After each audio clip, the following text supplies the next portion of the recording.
We actually have a little case presentation today, but it's actually a patient I saw last week that we're going to just chat about because it's kind of interesting. But if you have a case that you wanted to go over, please let us know.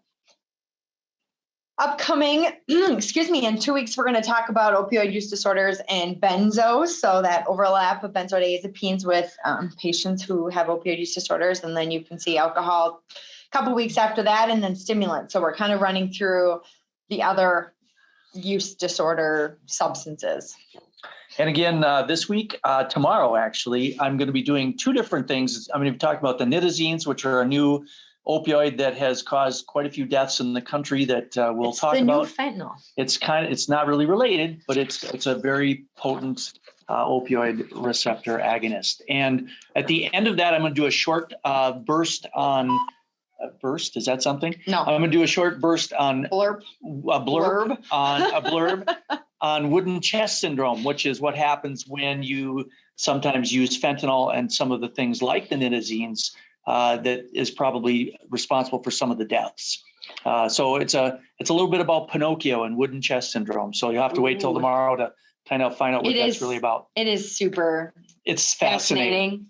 It is. Jinx. Oh, now you can't talk until I say your name. And then it looks like Heather's going to talk about sugar addiction, which is kind of not a thing, but no, but it really should be. Actually, let me tell you, you guys don't want to miss it. Very interesting. So anyway, the Addiction Connection podcast every Tuesday today actually was released. What do you do if a person has side effects if they're on Suboxone? So the dual product, the buprenorphine / naloxone combo product.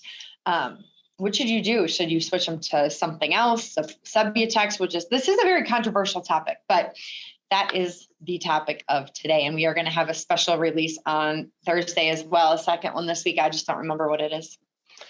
All right. Again, if you need any technical assistance, we now have Erin Foss as well. And so please note her email. Otherwise, our cell phones are also on there. But for especially the people in the towns programs and other things, you're welcome to reach out to Erin first, as she knows just about everything. And so she can get you the information you might need. She knows more than Kurt even, y'all. So don't worry. Easily. So here's today's talk. So today we're going to talk about the importance of the EDs. EDs. The erectile dysfunction or emergency department? Emergency departments. And we're going to talk a little bit. It's going to be more of a conversation today than I want it to be more of a conversation than an actual just talk. Somebody laughed.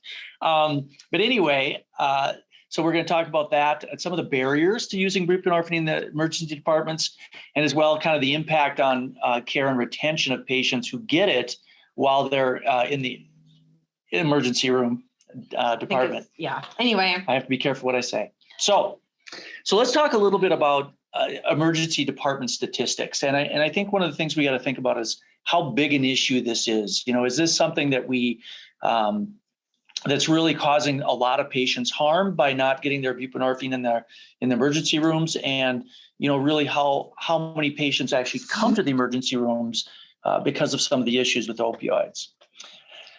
So some basic statistics, if you look at some of the stuff from the last couple of years, roughly 3 million visits a year that come to our emergency rooms are actually opioid related. And remember, this is just opioids. This doesn't include alcohol, methamphetamine, all the other substances that we see on a daily basis. And really 1 in 80 of the emergency department. You gave up a question. Oh, sorry. 1 in 80 or 1.23% of all of the visits are attributed to opioids. So that's a pretty significant amount. And I think if you look at from a cash standpoint, if you look at what Medicare and Medicaid are paying, they're paying almost 2/3 of the charges for these visits, which is, you know, $5 billion. So this is not a small thing. And it's really something that we wish, and I think in every system, we wish that we could find a way to make sure that the patients aren't coming back to the ER.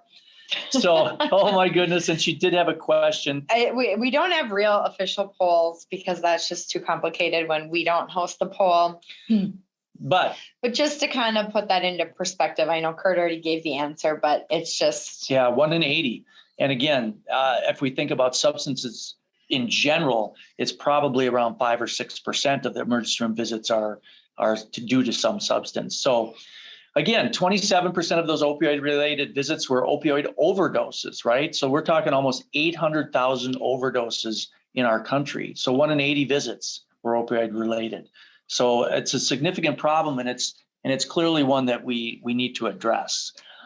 So here's some other statistics that if we look at what's happened actually in the last 10 years, I think this is not really what I would expect, because if you look at, we think about opioids being prescribed less, the statistics are down. Well, but over a decade though. So we're talking 2012 to now. So half of that decade was really bad, and the other half of this decade is improving. Yeah, but yet we've doubled how many ED visits we get related to opioids, despite the fact that the prescribing is down probably about a third.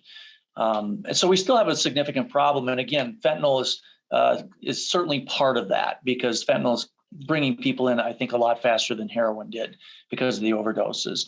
But what would happen if we would actually take these patients and we would actually treat them in the emergency room?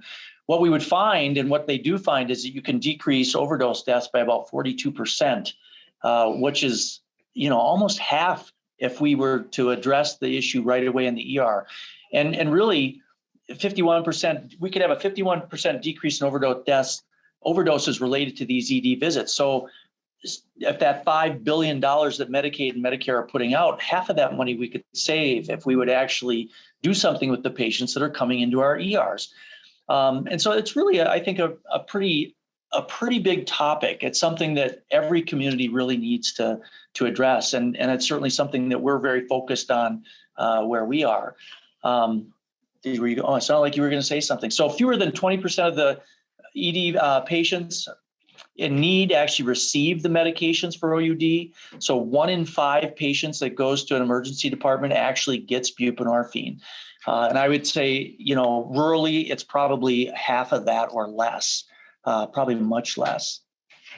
So what's the problem? Well, I think all of us that have had conversations in emergency rooms and with emergency groups understand that there's provider attitudes that are probably slowing this down just a bit. And this was actually a study that was done looking at emergency department clinicians, and they actually surveyed 93 ED clinicians. The majority of these people felt that, we should be giving buprenorphine in the ED, but only 44% said that they were prepared to discuss or prescribe it. So less than half.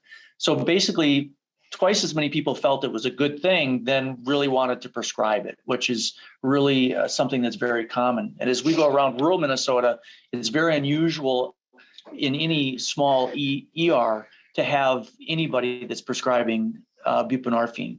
And so that's, I think it's that same mentality of, I think it's a good idea, but somebody else should do it. Yeah. And that might be where a lot of that, I'm prepared to even, to me, the striking part is that they were even prepared to discuss it. Yeah. Are you not prepared to discuss somebody's, blood sugar of 500 in the ER? Are you not prepared to discuss those types of things, and it's just, that's the whole lack of recognition that we talk about. Yeah. I think that, if you look at the younger clinicians, and I see we have some people that do teaching on the Echo today in residencies, and I see Ben is here. We have younger physicians. Yeah, and we have younger physicians, but younger physicians and residency trained physicians now that are just coming out are much more likely to do buprenorphine in an ER. And I think that, they're used to it. They're being trained in their residencies now. And really compared to the attending physicians, residents were less likely to believe that OUD was different from any other chronic disease. I think one of the struggles we have is really getting people to understand this as a chronic disease like a diabetes. And I think that's really important.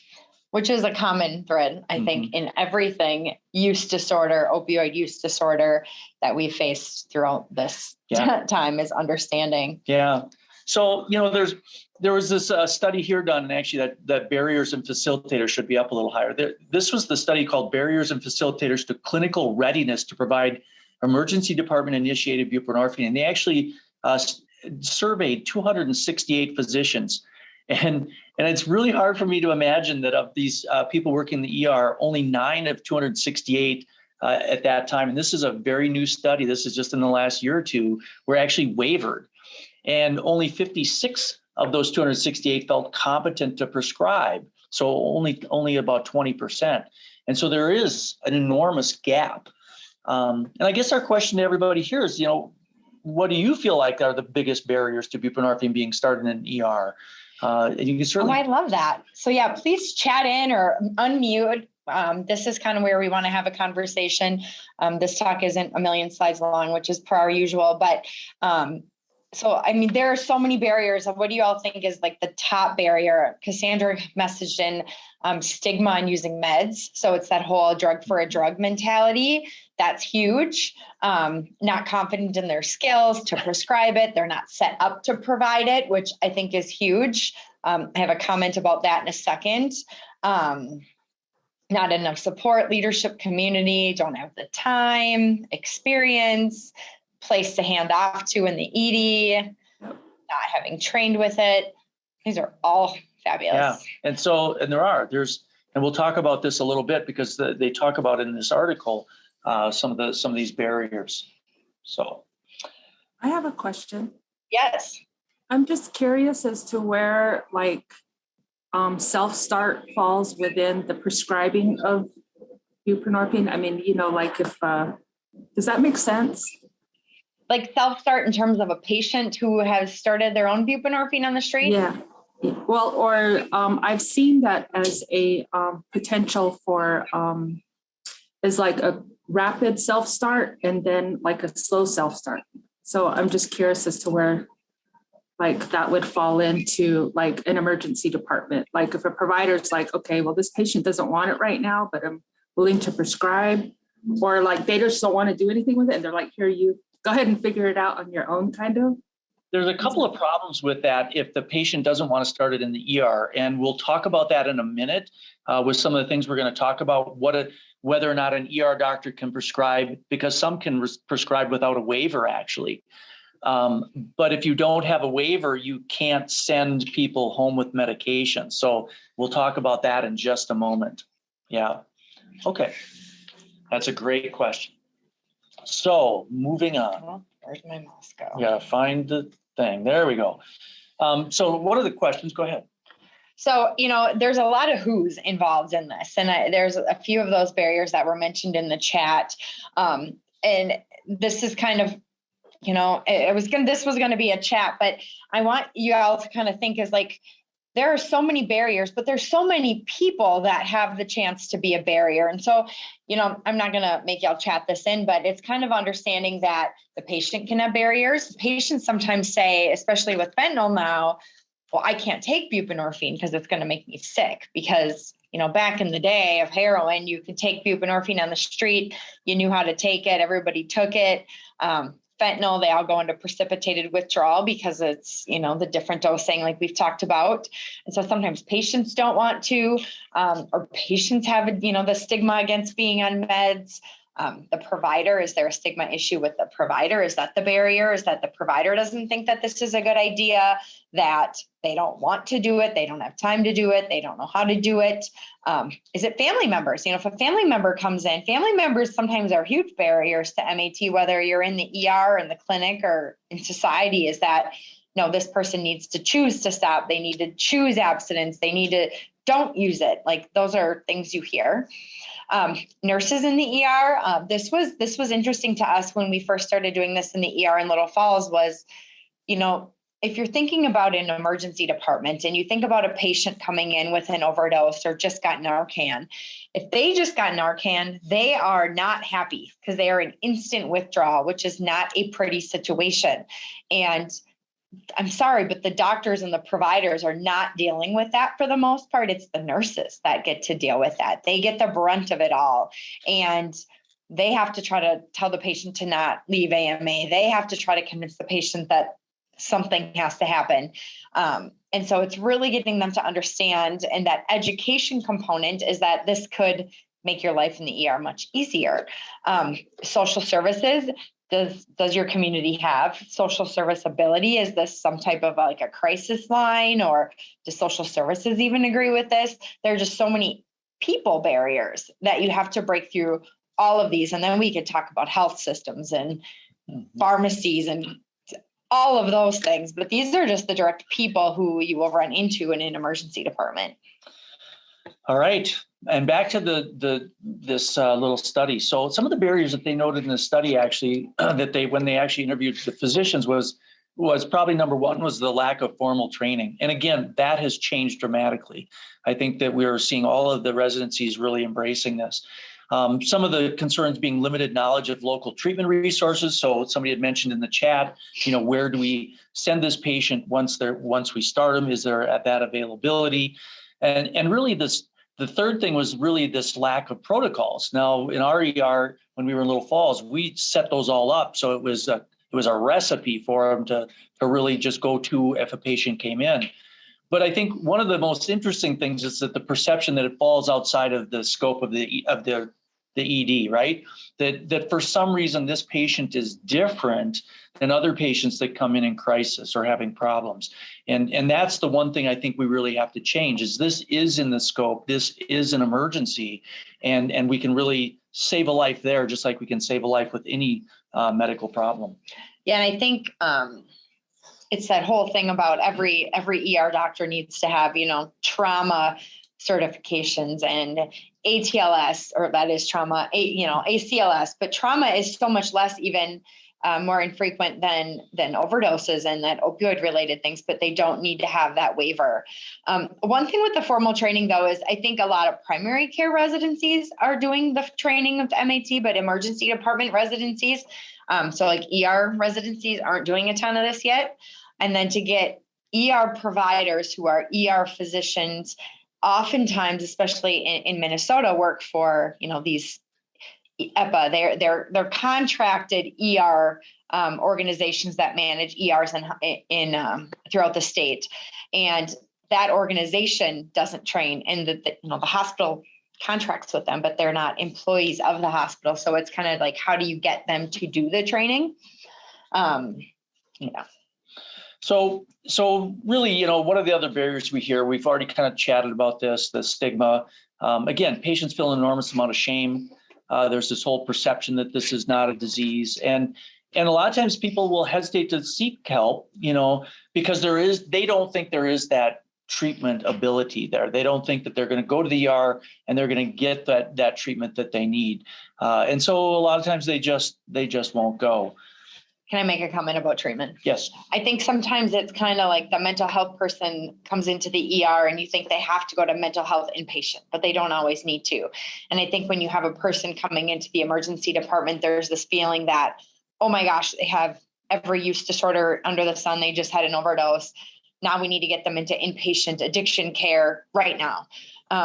And that's not true. I mean, just getting connected with a provider who does MAT, MOUD is actually treatment. And then we can kind of work through that process of, do you need that higher level of care, higher level of treatment? Yeah. And so it doesn't have to be a direct admission to some type of treatment facility. Yeah, the first thing is always to make sure that they're safe. And remember that the barrier for the waiver is really pretty much gone away.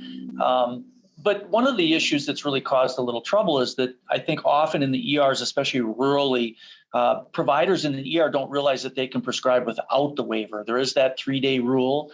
And in fact, a patient can come back to your ER every day for 3 consecutive days and get their buprenorphine from you over a weekend or a holiday weekend. And so that is something that can be done. Now, again, the caveat is that you cannot send the patient home with meds. If you don't have a waiver, you cannot send them with a prescription. So the waiver does help if it's going to be 2 or 3 days till they can see a provider in the community. The waiver helps you kind of bridge that for them. Yeah, and often this is where it ends up being a system thing. If ER providers are willing to do this, but don't have that waiver, they, different systems have to decide when that patient comes back the next day, are they now readmitted to the ER, which is obviously a lot of charges, or are they going to do this as like an outpatient thing, but yet partial admission, or like a same day services thing where that ER doc can give them to it from the hospital side. So these are all just things like if you're in a small facility that do come up. Most ER providers, at least ones that we've worked with, we would just get calls from our ER provider. Hey, I'm giving them this in the ER. we're planning on having you see them on Monday. And I personally will just call in 3 days on their behalf. I can do that as a waivered provider, just call in a few days just to make it obviously more convenient for the patient, not having to go back in, and then obviously the ER people. And of course, education is a bit of a barrier. It's that lack of education and training, right? There was some concern by the physicians that were surveyed that the cost and compensation for getting this education wasn't incentivized. And I find that a bit odd, because I mean, if we look at, again, ACLS or things, typically when I was having to take that, was on my own time. It's education that I would need for my job. And I think we have to look at this again as a very similar thing. This is a service that we need to provide for patients.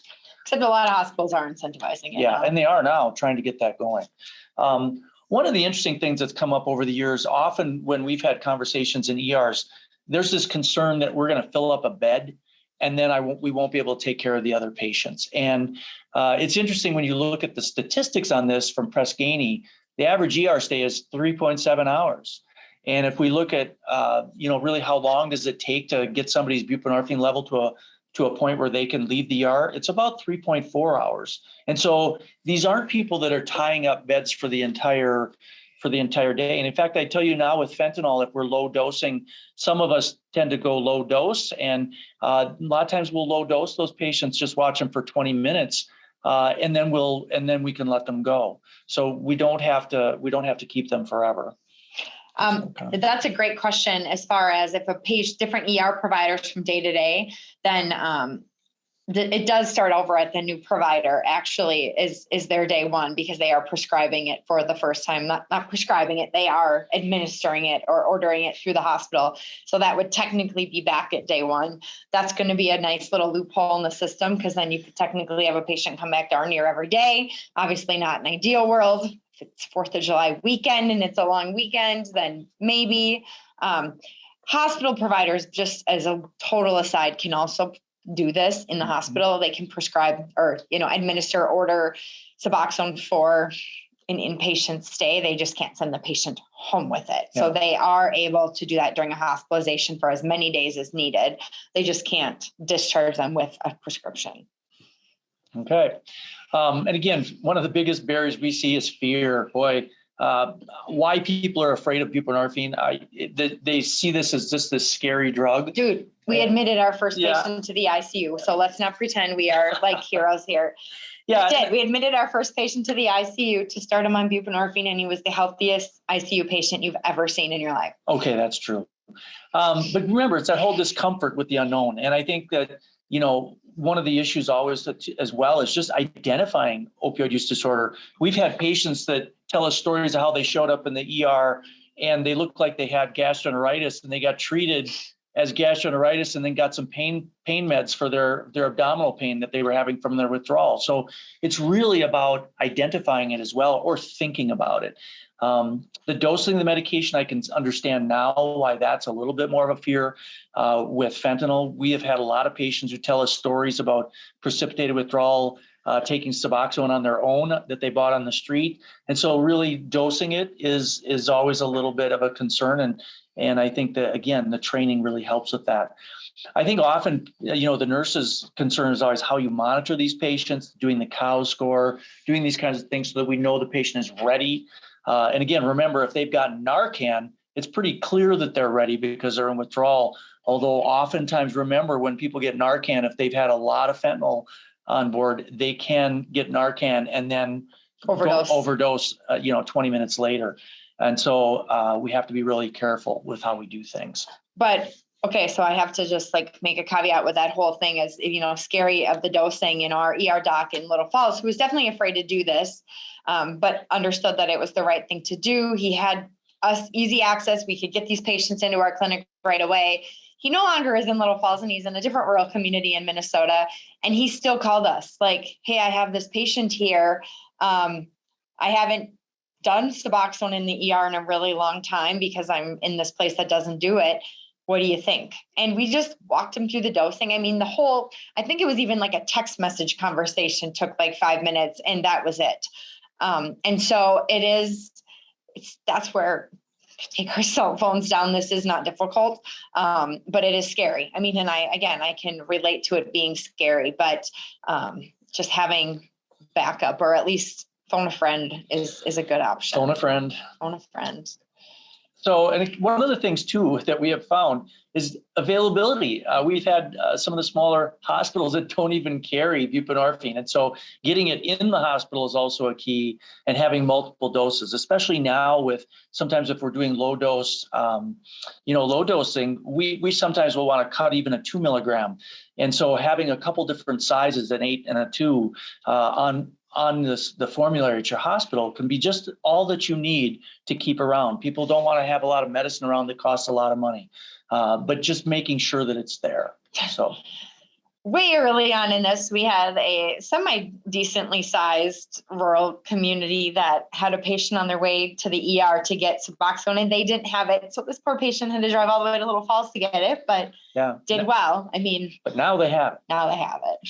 So, and communication is always a big thing. And I think that, sometimes the stories that people tell make this sound so scary that people don't want to do it. And I think that, when you look at some of the different studies that kind of talk about what's the strategy to get communication that's positive so that people want to do it, a lot of it is in endorsing kind of patient outcome data, the fact that all-cause mortality goes down for patients on buprenorphine.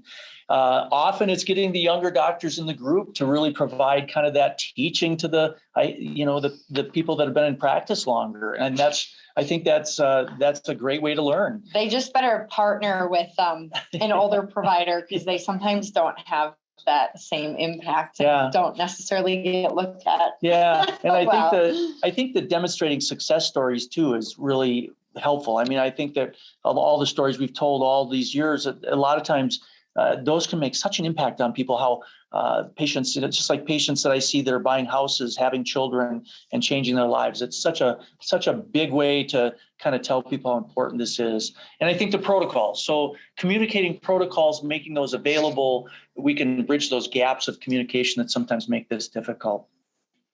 So. Oh, Danielle, I've never even heard of it. An app called Bup Initiation. The provider fills out the cows and gives the pathway to follow. We'll have to look into that. There's an app. That's good to know. We will have up-to-date protocols available to y'all very, very soon. Just we had to kind of obviously adjust them because of the microdosing. And low dose. Low dosing, sorry. So what's the most important reason to start buprenorphine in the emergency department? Well, it's a question. You'll see people you normally don't see. They're not like the greatest, they don't keep all their appointments, and maybe the last time they were in the hospital was like 3 years ago. They don't go unless it's critical. Yeah, that's so very true. Mm-hmm. I always say that you might never see them again. Like you have to. We said that it's in one of our talks that one of the biggest mistakes we made when we first started our program in 2015-16 was we should have gone to the ER first, because that's where people will present. How often do these patients come to clinic necessarily? You have to catch them where the patients are at. Standard of care, Danielle. Yeah. And the two places they're at are really too often they're in jail, sadly, but often they're also in your ER. Stay tuned for that. Yeah, that's another thing. Okay. So any other Kurt's like getting antsy. Okay, fine. No, I want to move on. So one of the reasons really is the biggest thing is, again, it's the largest patient access point. And we see these overdoses just continue to rise. And so really this is where we're going to save the lives. I think that's the important part. It's easy for us to help providers kind of expand their practice. And what we really want to do in the end, obviously, is decrease these opioid use disorder related ED visits.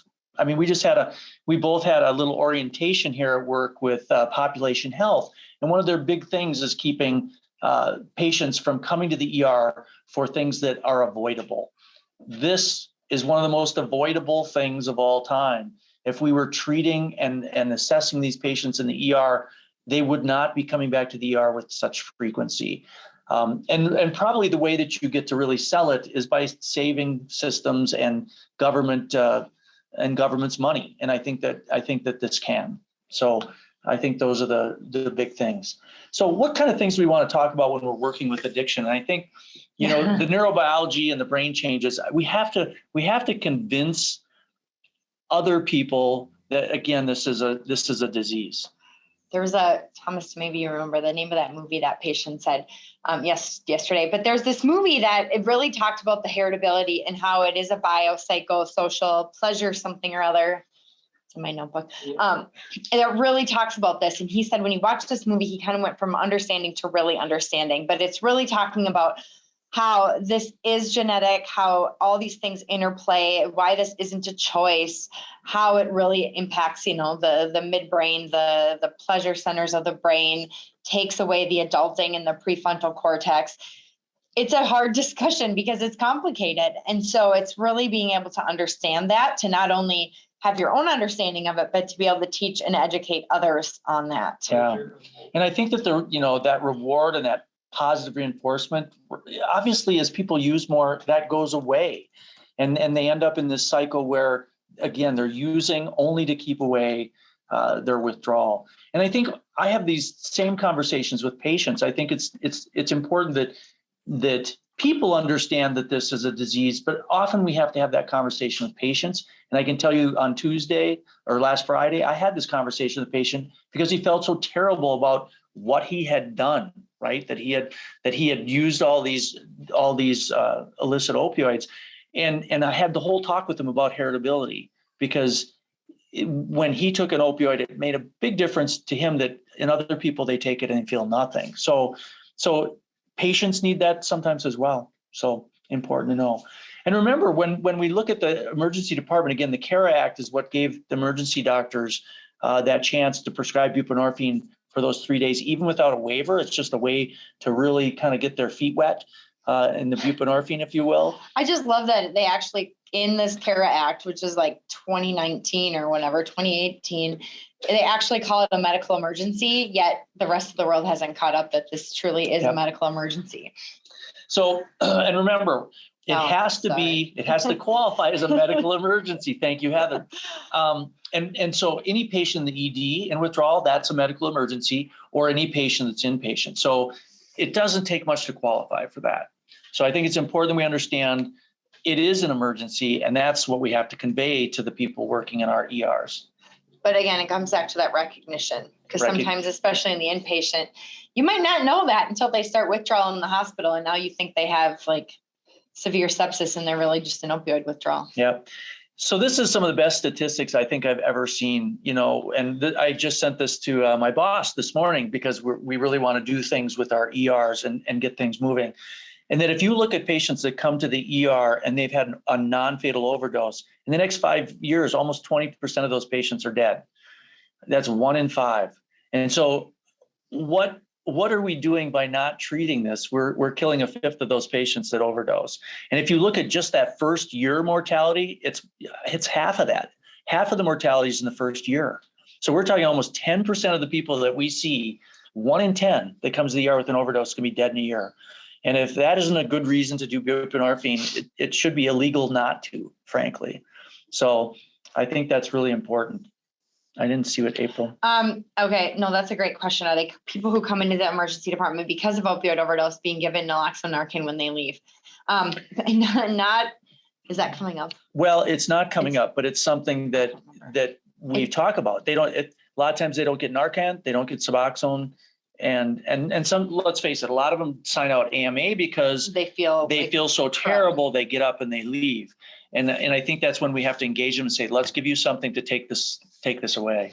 My favorite thing in an ER after visit summary that was sent home with the patient who had come in for an emergency department for an overdose, who had gotten Narcan, ends up in the ER.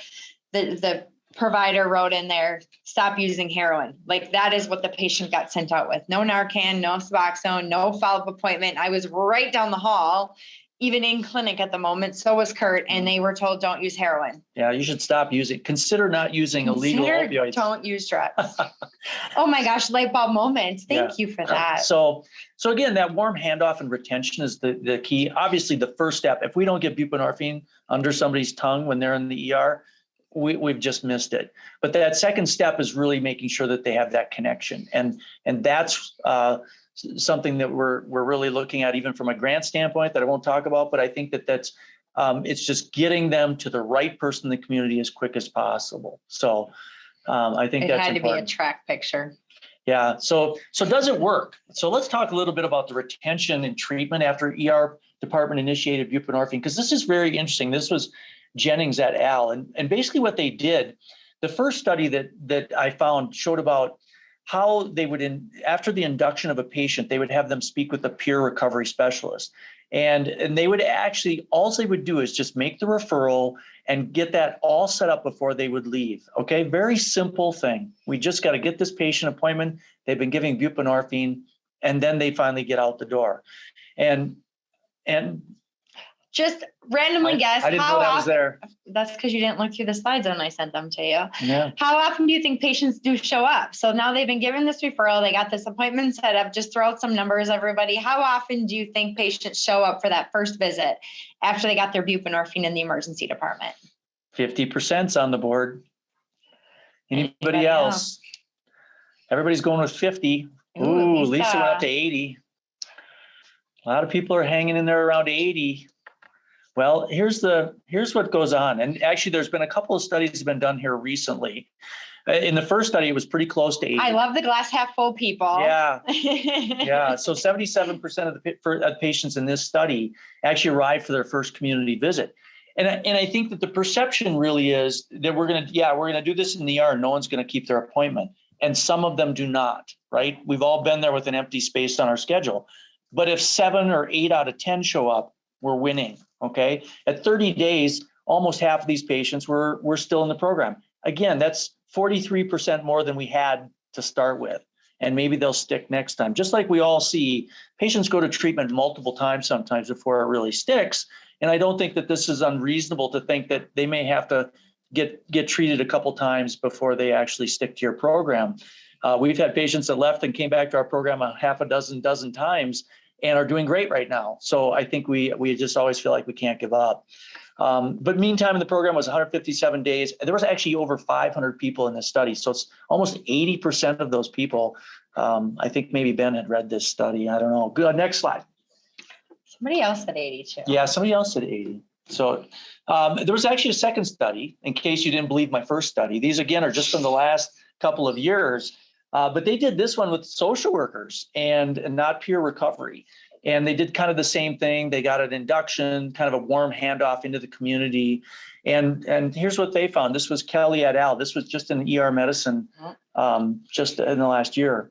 So they had 120 patients they induced, 61% showed up, right?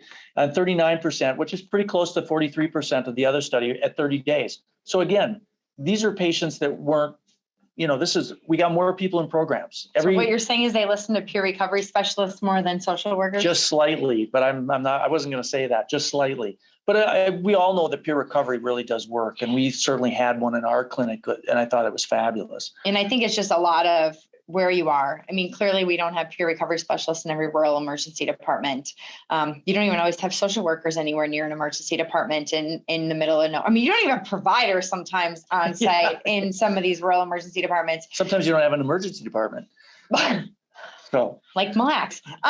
They do, but I'll name you. Anyway, so, I think it's just important that really anybody can have these conversations. And it's really important that somebody has these conversations, whether it's the nurse that takes care of that patient and really makes that connection, that provider, to get this all going. I think a person who feels like a human and feels listened to and cared about, regardless of their diagnosis, that is all they want is to have that connection and that person to have faith in them.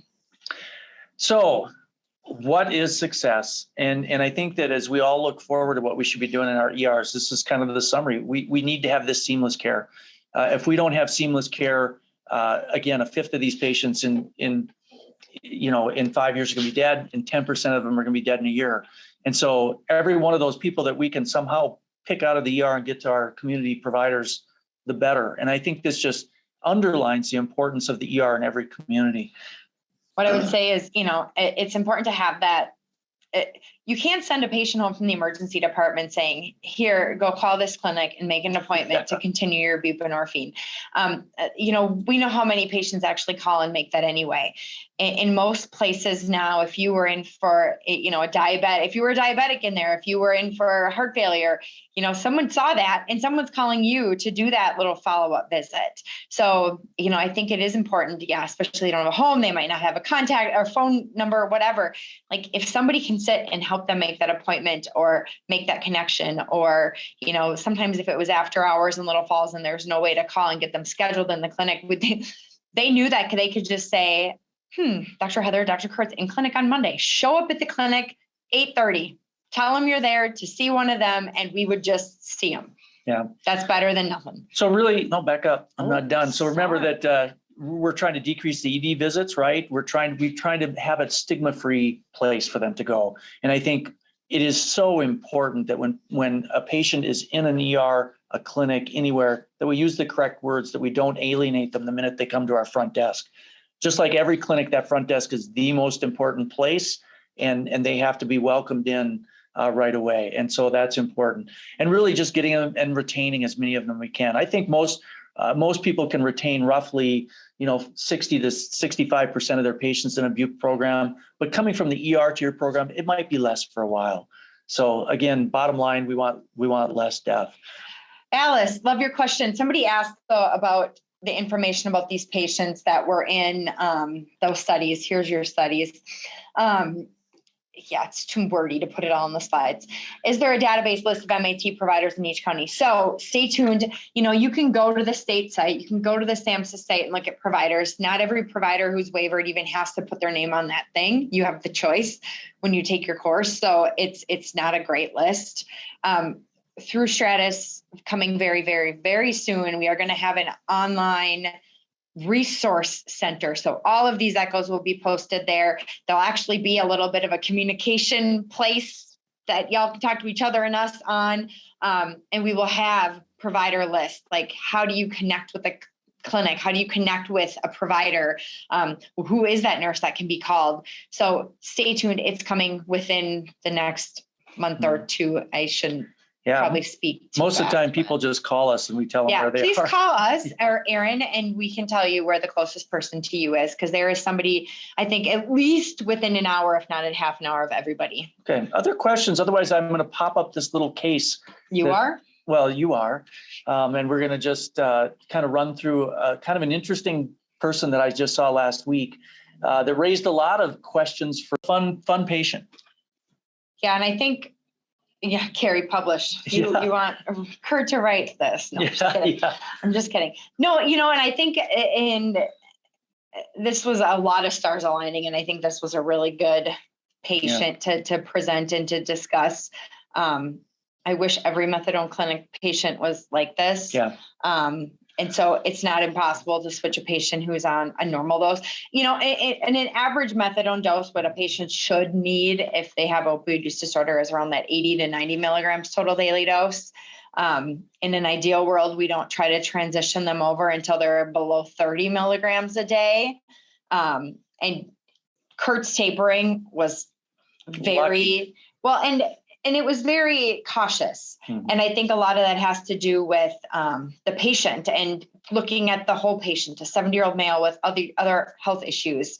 I've transitioned a patient from 30 right on, and it went fine. But she could tolerate a lot more withdrawal than he could potentially. Is his pain well controlled? Yes. Actually better than, he feels great. He was surprised at how much it helped. Is he more alert and interactive? Does he feel a difference with having the full agonist versus partial? Yeah. And I haven't seen him back, but on the phone, he sounded really, really good, but I'll see him again another week or two and I'll mention it next time. So All right. So that is our fun day. So we thank everybody for popping in. And if there's any questions or wants to hang around for a moment, feel free. Our time is up.